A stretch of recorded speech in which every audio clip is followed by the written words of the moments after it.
ఎవరు అడ్డం పడ్డా ఎవరు ఎన్ని అడ్డంకులు సృష్టించినా వాటన్నిటిని ఒకటొకటిగా అధిగమించుకుంటూ సమస్యలు సృష్టించినప్పుడు సమన్వయంతో ముందుకు వెళ్తున్నాం.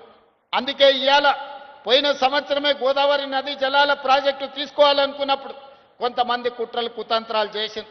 వాటన్నిటిని అధిగమించి ఇవాళ 7,360 కోట్ల రూపాయలతోని 20 టీఎంసీల నీళ్లను ఇవాళ గోదావరి జలాలను ఇవాళ ఉస్మాన్ సాగర్ హిమాయత్ సాగర్కి నీళ్లు తీసుకొస్తున్నాం.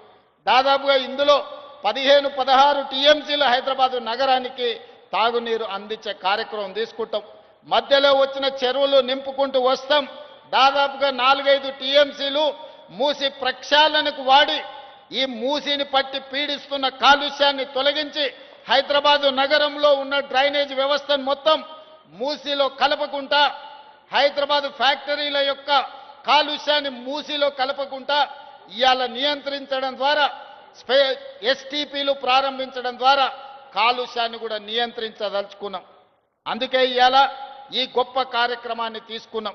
ఈ గొప్ప కార్యక్రమంతో హైదరాబాదు నగరానికి తాగునీటి సమస్యను పరిష్కరించడమే కాదు, నల్గొండ జిల్లాను పట్టి పీడిస్తున్న ఈ మూసి కాలుష్యం నుంచి నల్గొండ జిల్లాకు విముక్తి కలిగించే బాధ్యత ఈరోజు తీసుకున్నాం. ఒక ఆయన అంటున్నాడు, అయ్యా ఇది కాళేశ్వరం నీళ్ళే కదా అని. ఆయన తాటి చెట్టు లెక్క వెరిగిండు కానీ ఆవకి తాటికాయ అంతా కూడా మోకాళ్ళల్లో ఆయనకు తలకాయ లేదు. కాళేశ్వరం ప్రాజెక్టు కట్టింది మేడిగడ్డ, అన్నారం, సుందిల్లా, అది కుప్పగూలిపోయింది. కాళేశ్వరం కాస్త కూలేశ్వరం అయింది. శ్రీపాద ఎల్లంపల్లి ప్రాజెక్టు పేదే శ్రీపాదరావు గారి పేరు మీద ఉన్నది. అది మీ తాతనో మీ ముత్తాతనో కట్టింది కాదు, శ్రీధర్ బాబు గారు తండ్రి కాంగ్రెస్ పార్టీ కట్టింది శ్రీపాద ఎల్లంపల్లి. ఇవాళ గోదావరి నదీ జలాలు నగరానికి వస్తున్నాయనంటే శ్రీపాద ఎల్లంపల్లె మూలం. అక్కడి నుంచే గోదావరి జలాలను పట్టుకొని హైదరాబాదు నగరానికి మనం ఈరోజు తరలిస్తున్నాం. ఆ సంగతి మర్చిపోయి ఈరోజు మల్లన్న సాగర్ నుంచి అంటున్నాడు. మల్లన్న సాగర్ ఎప్పుడే రాజశేఖర రెడ్డి గారు 2008-9లో ప్రారంభించిన ప్రాజెక్టు కాదా? ఆనాడు మహారాష్ట్ర సరిహద్దుల్లో ఆదిలాబాదులో ప్రారంభించిన తుమ్మిడిహెట్టి ప్రాజెక్టు చేవెళ్ల వరకు తీసుకెళ్లాలని ప్రాణహిత చేవెళ్లను ఆనాడు డాక్టర్ వైఎస్ రాజశేఖర రెడ్డి గారు ప్రారంభించారు. దానికి పెద్దలు కాక వెంకటస్వామి గారి సూచన మేరకు డాక్టర్ బాబాసాహెబ్ అంబేద్కర్ ప్రాణహిత చేవెళ్ల ప్రాజెక్ట్ అని పెట్టుకున్నాం. ఇవాళ కాసుల కక్కుర్తి కోసం ఈరోజు తుమ్మిడిహెట్టి దగ్గర ప్రారంభించాల్సిన ప్రాజెక్టును అక్కడ తలకాయ తొలగించిండ్రు, తీసుకెళ్లి మేడిగడ్డకు తీసుకెళ్ళండి. ఇక్కడ చేవెళ్లను చివరి ఆయకట్టును తొలగించండు. ఇవాళ రంగారెడ్డి జిల్లాకు అన్యాయం జరిగిందంటే ఈనాడు టీఆర్ఎస్ చేసిన అన్యాయం కాదా?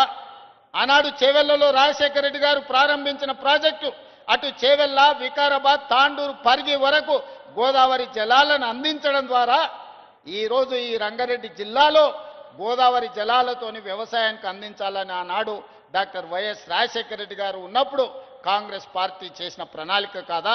ఇవాళ కూడా చూడండి, చేవెళ్ల చౌరస్తలో అక్కడ పెద్ద శిలాఫలకం డాక్టర్ రాజశేఖర రెడ్డి గారు వేసిన శిలాఫలకం లేదా? ఆనాడు కాంగ్రెస్ పార్టీలో మంత్రులుగా ఉన్నవాళ్ళు ఇవాళ బీఆర్ఎస్ పార్టీలు ఉన్నారు. వాళ్ళని గుండె మీద చేసుకొని చెప్పమని నేను అడుగుతున్నా.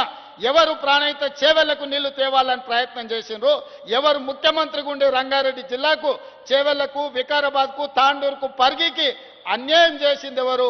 వాళ్ళ పక్కన చేరి వాళ్ళతోని అంటగాక్కుంటా ఇంకా రంగారెడ్డి జిల్లాకు అన్యాయం చేయాలని కొంతమంది చూస్తున్నారు.